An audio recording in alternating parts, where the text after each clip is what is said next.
If you're making a superhero movie, you're probably building up to one thing: an epic fight scene. Superheroes have given us some of the most inventive fights in action movies, but none of them are better than the ones you're about to see. So hey, I'm Nervous Nick for ScrewAttack's Top 10 Superhero Movie Fight Scenes. Number 10. Here's a tip I've learned after watching so many of these superhero movies. If you smell a fight scene about to happen and you see a train, something really good is about to happen. When my boy Wolverine started poking people with those claws and wound up on top of a Japanese bullet train, magnifico. Because usually when Wolverine fights, it's just him versus a bunch of non-mutant normies or angrily throwing himself at just one dude. Those are still fun to watch, but this train battle is something else entirely. The train is more than just a set piece here. Wolverine almost uses it like another weapon in his arsenal. Plus, the lack of music really adds a lot to the high-speed intensity. Truth be told, it was a toss-up between this and the Lady Deathstrike fight in X2, but ultimately, the train just made for an X-Men fight unlike any other. That's what you call getting baited. Hard. He died. Number 9. Superhero films are white-hot popular in this day and age, but you know who was at the forefront of this whole trend? Freaking Blade! Not just Spidermans, not to X-Men's, I'm talking Wesley Snipes as the half-vampire who kills vampires. And of course, you've gotta kick off a movie like this with an impressive fight. Blade crashes a vampire rave by murdering everyone with weapons that turn them into cartoon skeletons. But he does it all with so much flair and creativity that the club fight still holds up to this day. Kinda makes me wanna pin a dude to a wall and fist pump in celebration. Number 8. It's coming up on a decade old as his top 10's being made, but I had almost forgotten about Watchmen. Is there a top 10 worthy fight in there?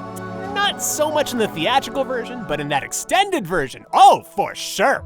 The death of Hollis Mason, the original Night Owl, tells a whole story about a former hero who's met his match, but goes down swinging just like in his glory days. It's weird feeling so nostalgic for a character the movie doesn't really spend much time with, but they somehow did it with a fight that's barely over a minute long. And there's really nothing else like it in any movie that calls itself a superhero film. It's uncomfortable, it's jarring, and most of all, it's really sad, man. Number 7. It's pretty hard to ignore a fight scene from a movie about a bunch of heroes all fighting each other. Captain America Civil War's airport battle has a lot of creativity going for it, but it's just too low stakes to put in the top 10. It's pretty hard to be on the edge of my seat in a fight where everyone's constantly apologizing. I'm sorry. Me too. Sorry, Cap, this won't kill you, but it ain't gonna tickle either. Look, I really don't want to hurt you. We haven't met yet. I'm Clint. We're still friends, right? No. The real fight is the emotional climax when Iron Man tries to kill Bucky after learning that Bucky killed his parents. And when Cap steps in, the punches hit so much harder. Not just because of how heartbroken Tony is, but because you're watching the saddest movie breakup since Max and Roxanne in an extremely goofy movie. Hey, have you seen them together recently? No, you haven't. Plus the fight taking place on a giant, concrete soda can, and that one shot everybody thinks of, both make the whole scene a real standout. Number 6. Some of the best fights in film are revenge fights. Just like that hallway fight from, well, I'm not saying the title, but it deserves to be here. Underestimating this 10-year-old murderer is the last mistake a lot of bad guys make in this movie. After Hit Girl's dad was brutally murdered, she was all fired up and ready to make everyone pay. You know she's pissed, you know a lot of dudes have to die, but that doesn't mean it can't be a ton of fun to watch. Hit Girl's bad reputation lets loose some of the most impressive fight choreography on this whole list. She stabs a dude's hand with Scorpion's Mortal Kombat spear and makes him shoot himself in the face! And you know that the editor was having a blast when he put in one of the coolest gun reloads ever in a movie. It's one of those fights that's short but sweet. And since Daredevil's hallway fight wasn't from a movie, we had to get just one hallway fight scene in. Number 5. June 2nd, 2017.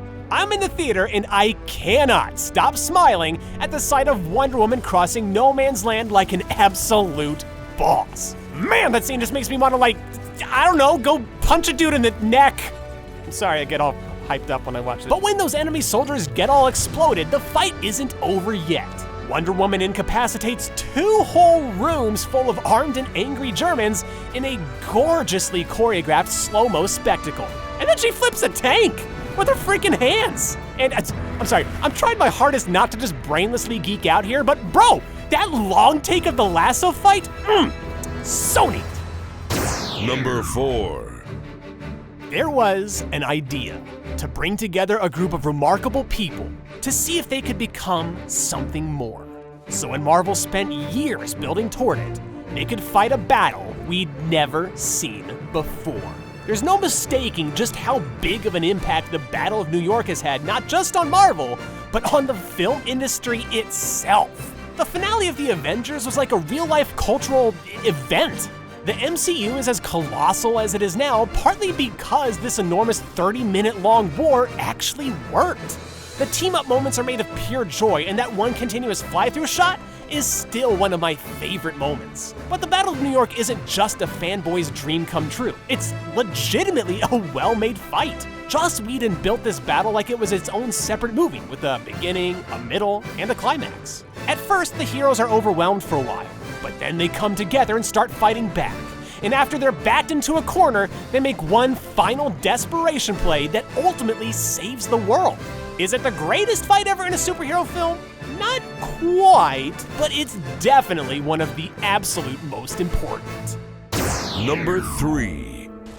Everyone knows Batman for having no superpowers and yet keeping pace with the big boys anyway. He's got a ton of memorable moments of triumph, but one of his most iconic fights was also one of his most important losses. The Dark Knight Rises interpretation of the Batman vs. Bane fight is just the way it should be. Quiet and brutal. This fight is over before it ever begins. Even when Batman lands hits that would down any normal man, it's like watching Bruce's funeral before he's even been killed.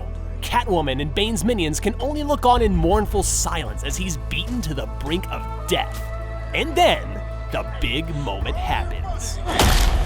Ow! It's uncommon enough for superhero fights to end with the hero having to hold an L like this, but even among the ones that do, this one is by far the king. This fight is great, but can someone please explain to me how you can rob a stock exchange? Or why those transactions weren't just nullified? Or can you at least just give me a teeny hint how Batman got back to Gotham? It's been bugging me since 2012. Number 2.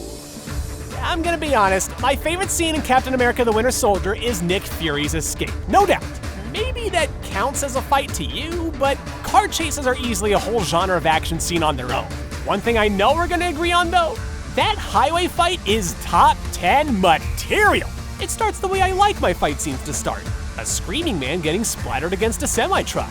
From there, it's Black Widow, Falcon, and Cap all fighting Winter Soldier's onslaught with plenty of clever moments, wicked sound design, and some of the very best choreography in the MCU to date. I can't tell you how many times I've replayed just that knife part. Like, do you see how he switches hands all quickly and stuff? Oh, I love it. It's number 1. Before there was Thanos, before the big team-ups, before the interconnected mega franchise films that admittedly are fun to watch, there was Sam Raimi's Spider-Man trilogy. Look, Spidey Homecoming was a really fun movie and all, but Spider-Man 2 and its legendary train fight still hold up so freaking well. I mean, unless you just really hate Tobey Maguire's fight efforts. This is superhero action at its very best. Emotional stakes, a compelling villain, an exciting main set piece, an awe-inspiring score, Peter's glutes, and choreography that still shows the rest how it's done all these years later. The longer it goes on, the higher the stakes get, until it's finally capped off with the all-time classic train stopping scene. But also, the way Spidey and Doc Ock trade blows and even just move around makes this fight very uniquely a superhero one. You're not gonna get this in any other kind of action film. And hey, I told you at the very beginning, superheroes and trains are a great combination. For our secret number 11, who else can absorb a book's knowledge at a touch besides Meteor Man? That's not a rhetorical question. The answer is this guy. His name's Simon. Anyway, the film's end is a battle of the books, which goes everywhere from Bruce Lee's martial arts to a superpowered slugfest to the most lethal form of fighting there is, fashion runway modeling.